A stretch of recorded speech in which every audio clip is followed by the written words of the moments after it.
29 years ago, at this very spot, I made an announcement. It was an important announcement for us as a family. It turned out to be an important announcement for the history of the state.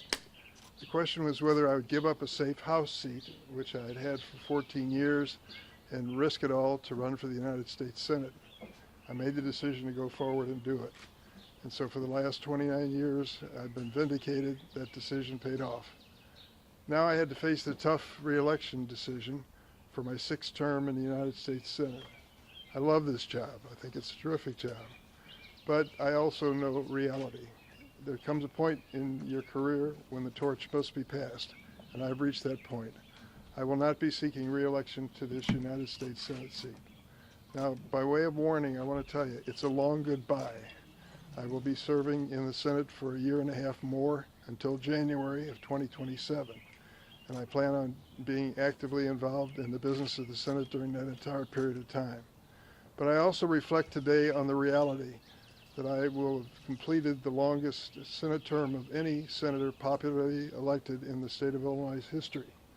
I'm truly grateful to the voters for giving me that opportunity, and I've tried to use it effectively. I've done this my way, and it meant making decisions based on family needs and personal needs and what I thought would serve our state well.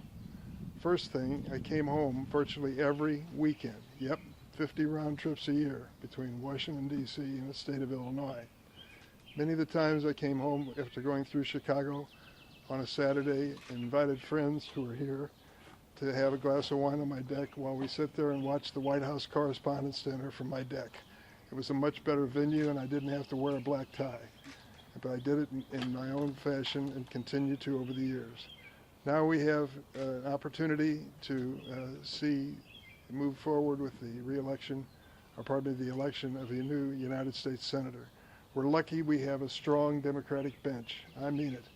You've heard some names already. Believe me, you're going to hear more, because they've been calling over the last several months and talking about the fact they wouldn't run against me, but they wanted my blessing to run. I'm not planning on endorsing any particular candidate. I hope I don't have to, but I'm not ruling out the possibility in an extreme case. I just think it's up to the voters, Democratic voters, to make this choice moving forward. Now here's the good news. I have a great colleague in the United States Senate named Tammy Duckworth. I take credit for it. I think I can prove that I discovered her. I invited her to a State of the Union address in Washington to be my guest when she was still a patient at Walter Reed Hospital, just weeks after her helicopter was shot down over Iraq. Her husband, Brian, also in the Illinois National Guard, pushed her wheelchair into my office, and I met her for the first time. She blew me away. She's an amazing, strong, principled, energetic, talented person. She'll be a great senior senator from the state of Illinois, and I know that she'll carry on in the traditions that I've tried to establish. And so I just want to thank you all for being here. I want to thank, in particular, this young lady who lives in this house with me. My name is Loretta. We've raised our family in this house, and we've lived in this neighborhood for how many years? 47. 47 years we've lived in this neighborhood, so that's an important part of our lives too. I also want to thank the best Senate staff in the world. Thank you all for being here. They deserve their check. And now open up to any questions you might have. Senator, you said that you're not going to endorse anybody, but what kind of qualities and character would you be looking for in someone to best succeed you? Do you think would you be looking for a female candidate, person of color, or any other qualities that stand out for someone to be your successor?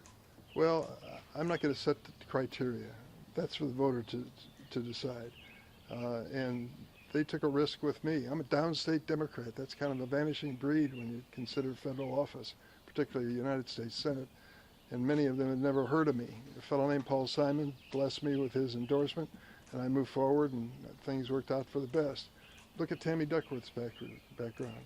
Asian American, veteran, what she's done as background. I mean, it's up to the voters to decide what's right and who the right person is. I'm not going to make that decision. But I am confident we are going to have a diverse group of candidates running for the United States Senate, and it's going to make a difference. What does your decision mean to retire as far as the political breakup for upstate and downstate? To follow up on what you said about downstate Democrats being a dying breed. The only thing I can say is I'm saying to everyone who is a candidate, work the entire state.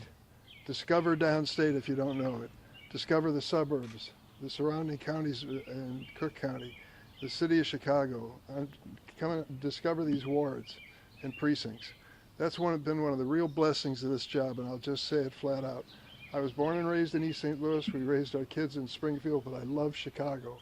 And the people who want to badmouth that town are in for a fight with me. It's a great city, and I've been honored to represent it.